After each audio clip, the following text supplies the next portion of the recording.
If you're going to gamble, and a lot of people are, there's one question worth asking before you sit down. Which game is actually the least expensive to play? Not which game is the most fun. Not which game feels the luckiest. Which game, when you run the actual math, costs you the least money per hour for a given level of entertainment? That's a question with a real answer, and the answer might not be what you expect. We've spent the last 4 videos breaking down poker, blackjack, and sports betting individually. Today we put them head to head. Same framework, same math, same honest accounting. By the end of this video, you'll have a clear picture of exactly what each game costs per hour, what the realistic path to profitability looks like in each, and which one gives you the best shot if you're going to play seriously. I'm POW, this is the house math. Let's run the numbers.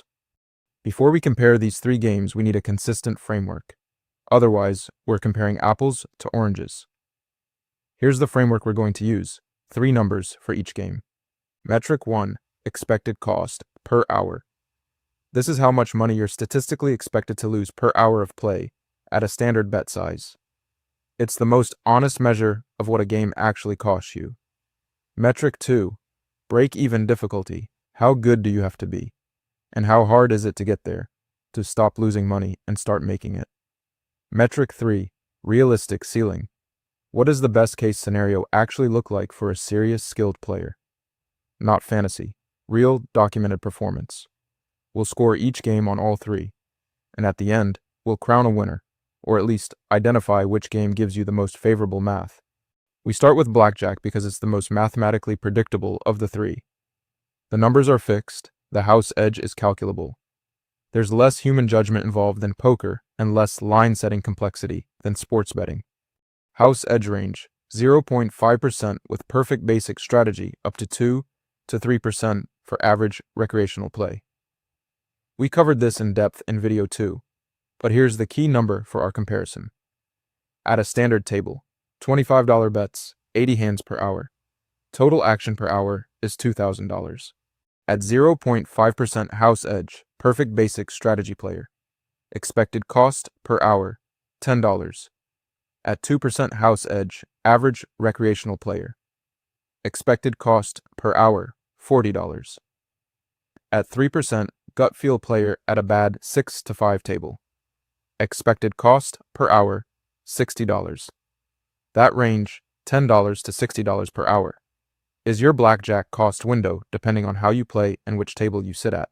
Break-even difficulty, moderate to very hard.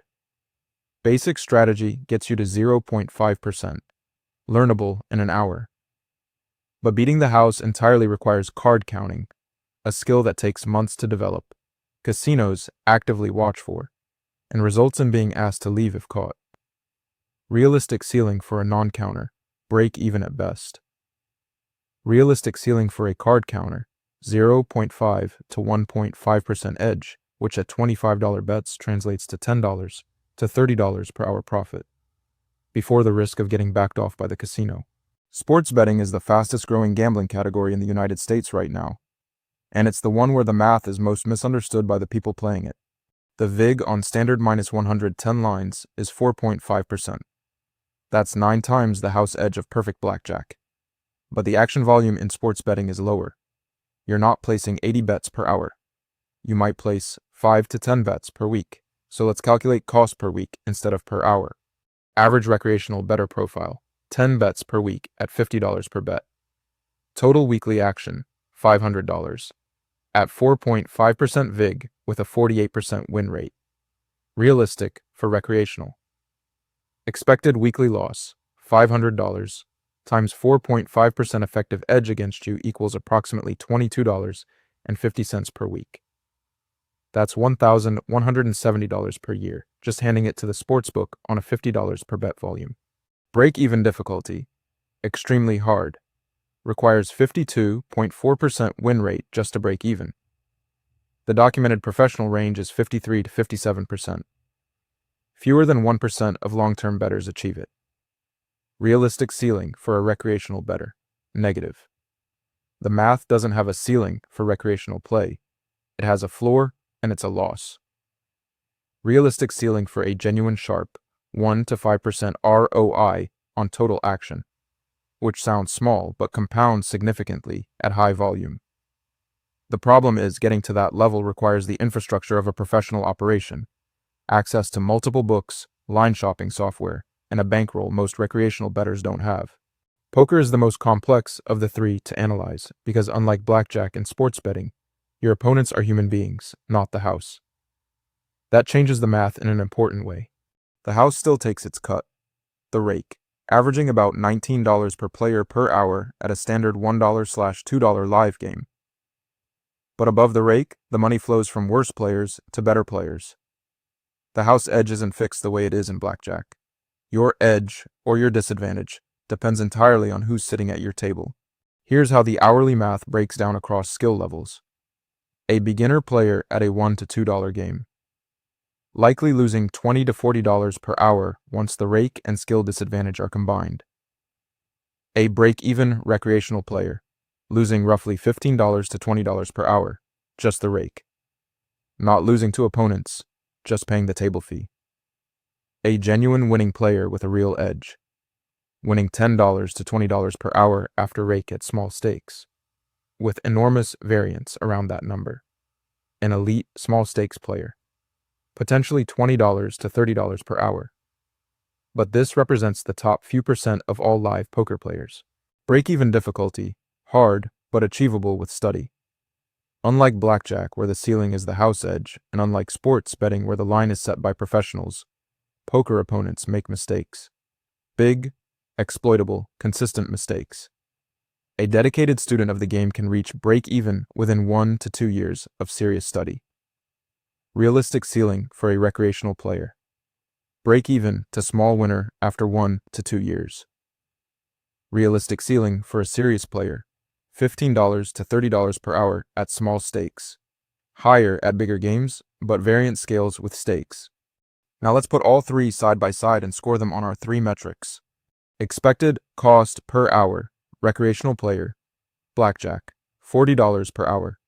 Sports betting, hard to calculate hourly, but $22 per week on modest volume, scaling up fast with bet size.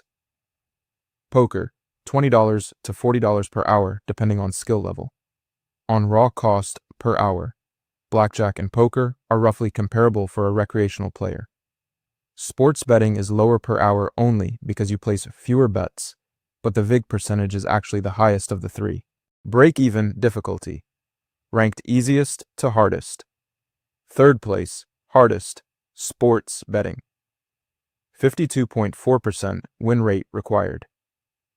Fewer than 1% achieve it long term. You're betting against professional line setters and the collective wisdom of the entire market. Second place, blackjack. Achievable with basic strategy study, about an hour of learning. But actually profitable requires card counting, which is a serious skill with real-world complications. First place, most achievable, poker. The only game of the three where your opponents make consistent, exploitable mistakes. Break-even is genuinely reachable with dedicated study. Long-term profit is documented and real for skilled players. Realistic ceiling. What the best case actually looks like. Sports betting sharp. 1 to 5% ROI requires professional infrastructure.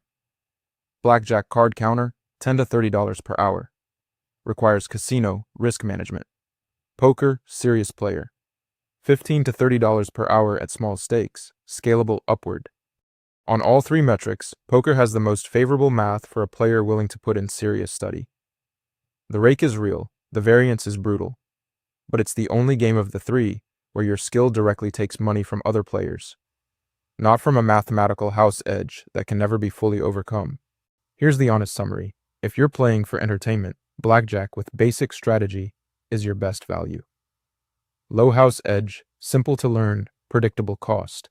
Price your session like a night at the movies and enjoy it for what it is.